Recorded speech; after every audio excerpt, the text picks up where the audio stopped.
High বন্ধুরা, আশা করি সবাই ভালো আছো। আজকে তোমাদের সাথে একটি মজাদার ও গুরুত্বপূর্ণ বিষয় নিয়ে আলোচনা করব। বিষয়টা কি? বিষয়টা হচ্ছে সম্পর্ক। সম্পর্ক ও প্রস্তুতি বা প্রিপারেশন, এই দুটোর মধ্যে ব্যালেন্স বা সমতা কীভাবে বজায় রাখবে।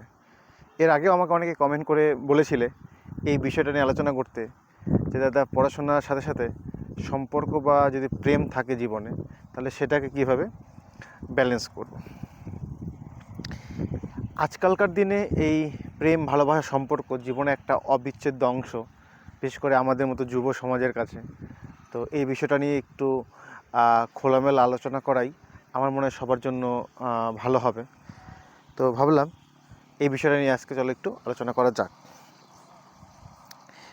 দেখো, জীবনে কয়েকটা জিনিস খুবই গুরুত্বপূর্ণ, যেমন কর্ম বা কর্মসংস্থান। তোমাকে বাঁচতে গেলে কর্ম করতে হবে বা কর্মসংস্থানের প্রয়োজন। একইভাবে জীবনে কিন্তু একজন জীবনসঙ্গীর প্রয়োজন রয়েছে, সে ছেলে বা মেয়ে উভয়ের ক্ষেত্রেই বাঁচার জন্য একজন জীবনসঙ্গীর প্রয়োজন রয়েছে। হ্যাঁ, কিছু কিছু ক্ষেত্রে অনেকেই ব্যতিক্রম তো রয়েছে, যাদের একা থাকতেই বা একাই জীবন কাটিয়ে দেয়, সেটা আলাদা ব্যতিক্রম। কিন্তু যেটা বেশিরভাগ ক্ষেত্রেই ঘটে থাকে সেটা হচ্ছে একজন জীবনসঙ্গীর প্রয়োজন। তো জীবনসঙ্গী আর এই যে কর্ম বা এই চাকরি প্রস্তুতি বা যেটাই হোক না কেন জীবনে প্রতিষ্ঠিত হওয়া, এই দুটো কিন্তু কখনোই একে অপরের প্রতিদ্বন্দ্বী নয়, কিন্তু কখনো কখনো পরিস্থিতি বিশেষে এরা একে অপরের প্রতিদ্বন্দ্বী হয়ে ওঠে। দেখো, যারা এই মুহূর্তে প্রিপারেশন নিচ্ছ, যে কোনো চাকরি পরীক্ষা বা যে কোনো জায়গাতেই আছো না কেন বা পড়াশোনার মধ্যে আছো না কেন, যারা এখনও প্রেম বা কোনো ভালোবাসা সম্পর্কে জড়িয়ে যাওনি, তাদের ক্ষেত্রে বলবো, এতদিন যদি জড়িয়ে না থাকো আরেকটু ধৈর্য ধরো, নিজের যে কেরিয়ার সেখানে একটু ফোকাস করো। এর মানে কিন্তু এটা কখনোই নয় যে তুমি চাকরি বা প্রতিষ্ঠিত হবে তারপরেই তুমি সঠিক জীবনসঙ্গী খুঁজে পাবে, এরকম কিন্তু কখনোই নয়। অনেক সময় চাকরি প্রস্তুতি নিতে বা সংগ্রাম জীবনেই আমরা জীবনসঙ্গী খুঁজে পাই যারা জীবনের শেষ অবধি টিকে থাকে। কিন্তু তোমাকে একটু ধৈর্য ধরে একটু বুদ্ধি বিবেচনার সাথে কিন্তু তোমাকে সিদ্ধান্ত নিতে হবে। একটা ছোট্ট উদাহরণ দিয়ে তাহলে বুঝতে পারবে। দেখবে আমরা ছোটোবেলায় প্রত্যেকেই যখন পড়াশোনা শুরু করি, আমরা সবসময় পেন্সিল দিয়ে লেখা শুরু করেছিলাম। কিছু বছর পরে আমাদের হাতে আমাদের গার্জিয়ান বা অভিভাবকরা কলম তুলে দিয়েছিল বা কলম দিয়ে আমাদের লিখতে দিয়েছিল, কিন্তু প্রথম দিকে কিন্তু আমাদের পেন্সিল দিয়ে লিখতে দিয়েছিল। দেখো, পেন্সিল আর পেনের মধ্যে কিন্তু ডিফারেন্স কিছু নেই, দুটোই একই রকম। তো ছোটোবেলায় চাইলেই আমাদের হাতে পেন দিয়ে দিতে পারতো পেন্সিলের জায়গায়, কিন্তু পেন্সিল কেন দিয়েছিল জানো? যাতে আমরা পেন্সিল দিয়ে লেখায় অভ্যস্ত হয়ে উঠি এবং ছোট ছোট যদি কোনো কিছু ভুল করি সেগুলো রাবার দিয়ে মুছে আবার ঠিক করে নিতে পারি। এভাবেই যখন কিছুদিন প্র্যাকটিস করার পরে বা কিছুদিন পড়াশোনা করার পর যখন আমরা সেটাতে অভ্যস্ত হয়ে যেতাম, তখন আমাদের হাতে কলম তুলে যেত, যাতে আমরা ভুলটা কম করি। কারণ প্রথম দিকে আমরা যে যত ভুল করব, পরের দিকে কিন্তু আমরা ততটা ভুল করব না। তো সেই যাতে ভুলগুলো শুধরে নিতে পারি, এই জন্য কিন্তু আমাদের হাতে পেন্সিল দিয়েছিল। এবং পরবর্তীতে আমাদের হাতে যখন একটু বড় হয়েছে, আমাদের হাতে কলম তুলে দিয়েছে। ঠিক এই যে প্রেম ভালোবাসা বা সম্পর্কও জীবনের সাথে এই পেন্সিল আর পেনের সম্পর্কের মতো। কেমন? যদি তুমি কম বয়সেই এই প্রেম ভালোবাসার মধ্যে জড়িয়ে পড়ো, তাহলে অনেক সময় আবেগের বশে সিদ্ধান্ত নিয়ে ফেলবে।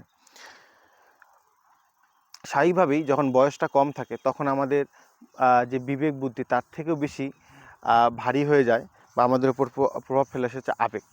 তো আমরা কম বয়সে বেশিরভাগ সিদ্ধান্তগুলি আবেগের বশে নিয়ে থাকি, যার কারণে সেই সিদ্ধান্তগুলো অনেক ক্ষেত্রে আমাদের জীবনে ভুল বলে বিবেচিত হয়। কিন্তু যখন একটু আমরা বড় হই, আমরা বুঝতে শিখি, তখন শুধু আবেগ নয়, আবেগের সাথে সাথে বর্তমান পরিস্থিতি, বাস্তবতা সমস্ত কিছু মিলেই কিন্তু আমরা সিদ্ধান্ত নিই।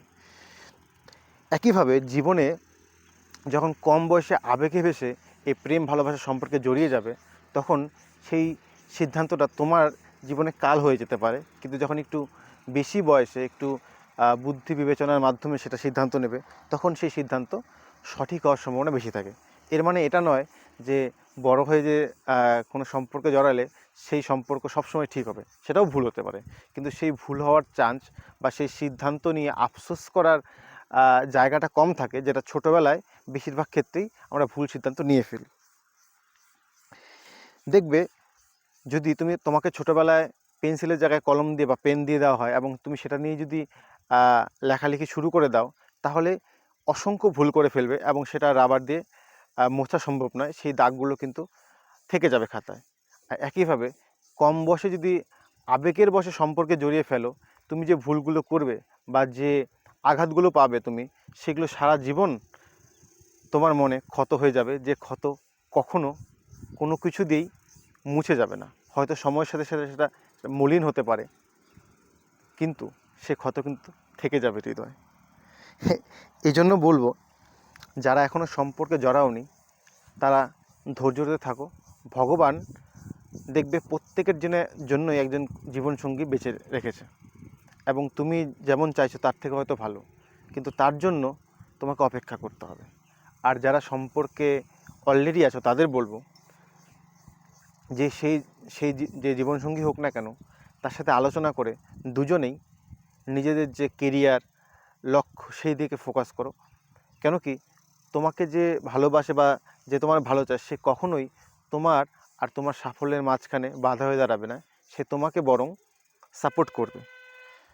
এরকম অনেকেই আছে যারা একটা সময় আবেগের বশে তার নিজের জীবনসঙ্গীকে সবচেয়ে বেশি গুরুত্ব দিয়েছিল বা প্রায়োরিটি দিয়েছে, যে নিজের জীবনসঙ্গীকে নিজের পৃথিবী ভেবে নিয়েছে, কিন্তু পরবর্তীতে দেখা গেছে সে তার কেরিয়ার বা অন্যান্য জায়গাগুলোকে স্যাক্রিফাইস করে যাকে পৃথিবী ভেবে নিয়েছিল, 3 বছর 4 বছর পরে সে অন্য কারো পৃথিবীতে বাস করছে। তার পৃথিবীতে মানে বর্তমান যে অতীতে যে ছিল তার সাথে কোনো সম্পর্কই নেই। কিন্তু তুমি যার জন্য 3 বছর বা 4 বছর নষ্ট করে তাকে প্রায়োরিটি বা তাকে গুরুত্ব দিয়ে তোমার নিজের কেরিয়ারটাকে নষ্ট করবে, 3-4 বছর পরে যদি সে চলে যায়, তোমার হাত থেকে যে সময়টা চলে গেল তার জন্য বা তার সাথে সম্পর্ক রাখতে গিয়ে, সেটা কিন্তু আর জীবনেও ফিরে পাবে না। আর সেই আফসোস কিন্তু তোমাকে সারা জীবন কুরে কুরে খাবে। এই জন্য প্রেম ভালোবাসা গুরুত্বপূর্ণ, না করছি নয়, কিন্তু তোমার কেরিয়ারটাও কিন্তু গুরুত্বপূর্ণ। আবার এটাও বলছি না যে শুধু কেরিয়ারে ফোকাস করবে বা কেরিয়ারে সফল হলে তুমি একজন ভালো জীবনসঙ্গী পাবে। আমি শুধু এটা বলছি যে যদি তুমি জীবনসঙ্গী এখনও পেয়ে না থাকো, এটা নিয়ে বেশি ভেবো না। ভগবানের উপর বিশ্বাস রাখো, উপরওয়ালার উপর বিশ্বাস রাখো, তুমি তোমার কাজ করে যাও, চোখ কান খোলা রাখো, দেখবে ঠিক সময়ে ঠিক ব্যক্তি তোমার জীবনে আসবে।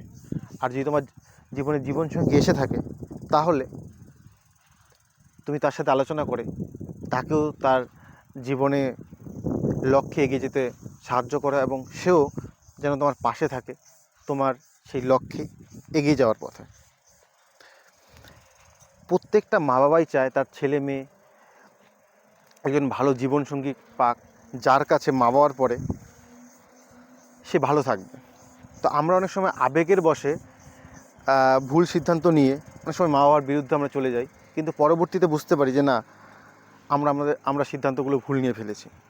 কিন্তু সেটা বুঝতে বুঝতে অনেক সময় অনেক ক্ষেত্রে দেরি হয়ে যায়, বা আমরা আমাদের যে গোল্ডেন টাইম বা অপরচুনিটি সেটা আমরা নষ্ট করে ফেলি।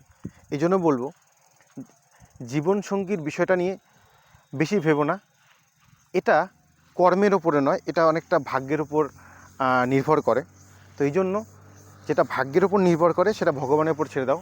কিন্তু তোমার যে কেরিয়ার বা তোমার যে কর্মসংস্থান বা সাফল্য, সেটা কিন্তু তোমার ভাগ্যের ওপর নয়, বেশিরভাগটাই কর্মের উপর নির্ভর করে। তাই কর্মটা তুমি করে যাও, আর বাকিরা ভগবানের উপর ছেড়ে দাও।